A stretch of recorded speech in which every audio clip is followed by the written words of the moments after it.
Hi, good morning everybody.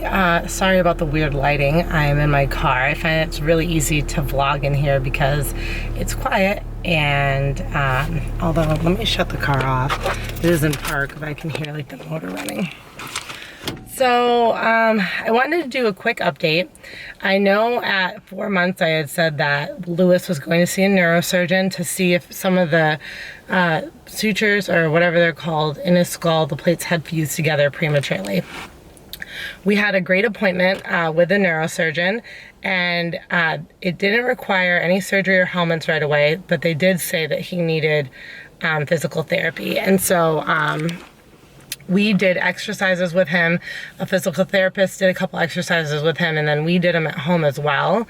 And then we had a follow-up appointment. And his head has completely changed shape just from helping him release the muscles that were kind of locked up on one side of his neck from him favoring it.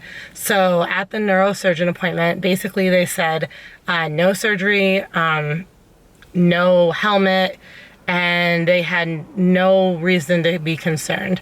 They also said that like Porter's had one of the things like up front had already fused, and so there's a tiny ridge, but that one is the only one that gets better over time without help, and so they're not worried about that one either. And so both boys are cleared, no helmets, which, you know, either way I would have been happy to do what we had to do, but it's great because that means like less doctor's appointments, and obviously I don't have to learn how to use a helmet or, you know, like just figure the whole thing out. And so I'm happy that the boys have made progressions like in their in the shape of their head, and the neurosurgeon thinks that they look healthy and perfect now. So I was really excited about that. That was a long time of us kind of just waiting to hear whether or not he made progress. It was 2 months in between, but he did, and we're so happy.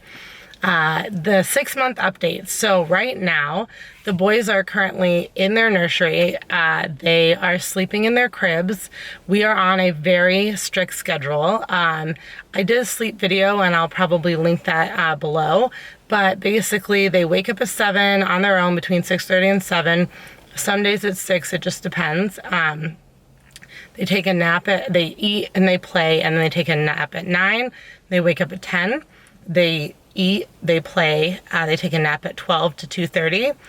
And then they wake up, they eat, they play, they take a nap from 4 to 5, wake up, eat, play, and go down to sleep at 6:30 again.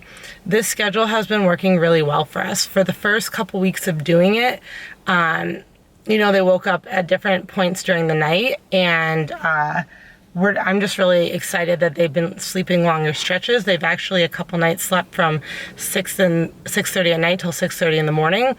That was the most incredible and weirdest thing that had ever happened. I woke up and I was like, what is going on? But they're just sleeping better. They don't do that every night. Different nights they wake up, you know, one time in the night now. But we're able to get more sleep. It's been wonderful. We're able to go to bed. Like, we're able to put them to bed, make dinner, do the things we need to do, clean bottles, get prepped for the next day. And then, you know, we go to sleep, and then they wake up.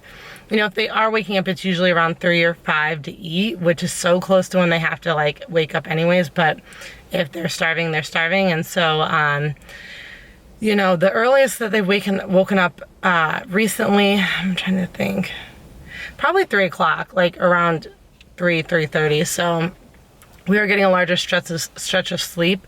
I'm still exclusively pumping, so I do stay up till about 11 or 12 pumping at night, and then I'm able to fall asleep and sleep until they wake up. So yeah, their sleep schedule has been a lot better. The boys are rolling over. Both of them are rolling over a ton. They're sitting in their high chair. They're liking their high chair. They're grasping at things. Porter's rolling from front to back. Lewis is doing like little push-ups with his hands. So is Porter. And Lewis was like doing this like Porter and Lewis both do this butt crawl, and Lewis the other day like inched forward a little bit, and I was just like, holy moly, like the two of them are very close to getting mobile, which is like scary and exciting at the same time. I am still like really excited that I want to do a feeding video, but we just started it a couple days ago. We mashed up avocado to a pulp and kind of let them play in it and eat it, and they really loved it. And so we're going to do that for a couple more days. Probably introduce sweet potato and a little bit of carrot puree over the next couple weeks. And then I want to do a feeding video on how we're incorporating it. Right now we're doing it 1 time a day. We'll probably, once we get more than one food you know, established and they're doing well on it, we'll probably do it twice a day. And their sleep schedule and nap schedule will adjust a little bit because they just hit the 6-month mark. So that means that they some of the naps during the day will shorten. And so I'll do an updated sleep routine video once we have that established as well. But it'll be exciting because that routine more incorporates like set dinner times, like lunch and dinner times. So that's cool. What else? Lewis's favorite toy is this like yellow ball that's like really easy to grip. It has like a rattle. It looks like Swiss cheese almost, and it has like little rattle beads in it. And Porter's favorite toy is Sophie the giraffe. They're both chewing on stuff a lot, so I don't know if they're teething. I don't see any bumps or feel any bumps, but you know, you never know. It could just pop up. What else do they like? They're both, they're blowing raspberries. Porter's ticklish behind his back, Lewis is ticklish on his thighs. Like, they're just really cute and getting their own personalities, and that's really interesting to see. At our 6-month checkup, they said that they were progressing normally and doing really well, and so we're just excited to watch them like change and grow. The things that they're learning, they're both super responsive to books now, where they'll like reach out and like try to move the little board books and like want to touch them. And they got this like crunchy like flap book that like, it's like a peekaboo book. You can move the flaps and stuff, and it's really cool because they like grab onto that and they like can move the pages back and forth, and they're both really, really into that.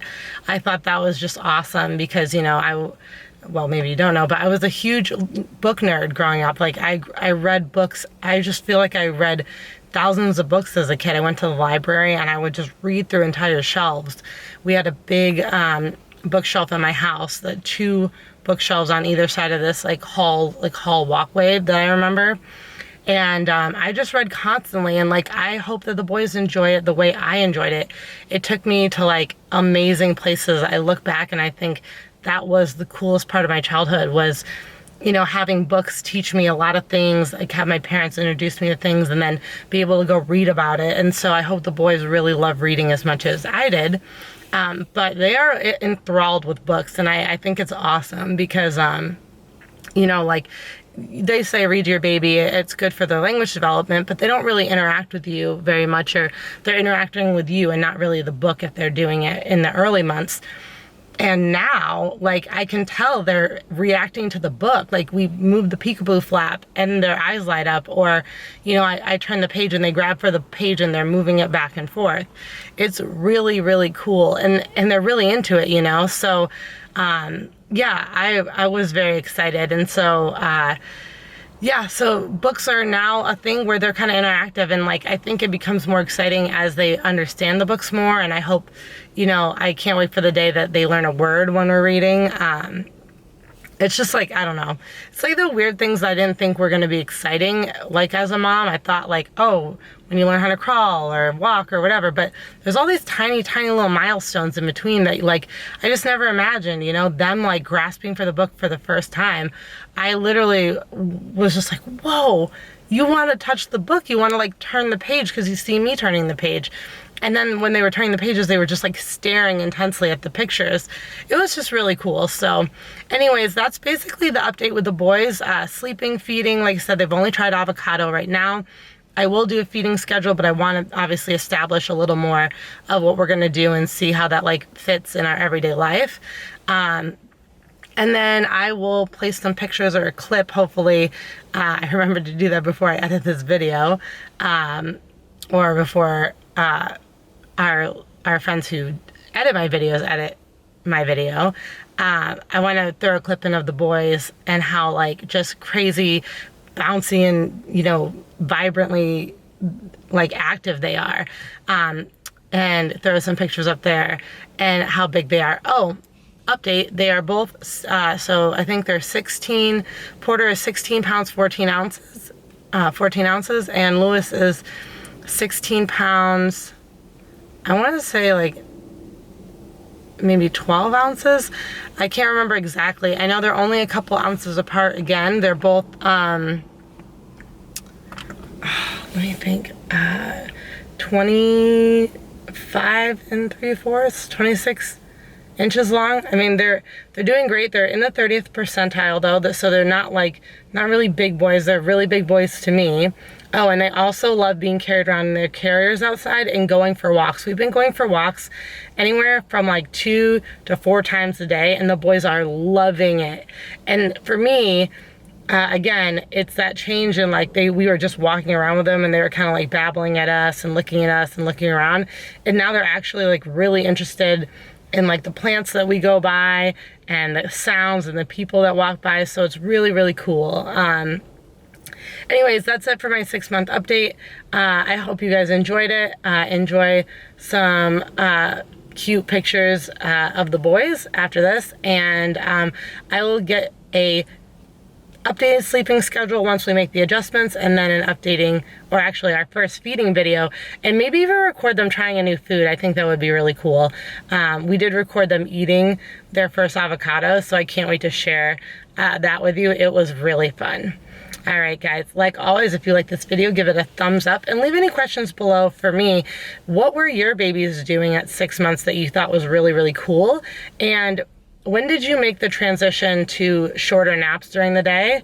And was it affected by your feeding schedule? I'm curious to see if them eating more solid food is gonna affect their sleep. And I'm curious to know if any of you guys experienced that when you started solids. Like, was there a big sleep change? Was there not? So subscribe if you wanna see any more videos like this. And I will talk to you guys later. Thank you.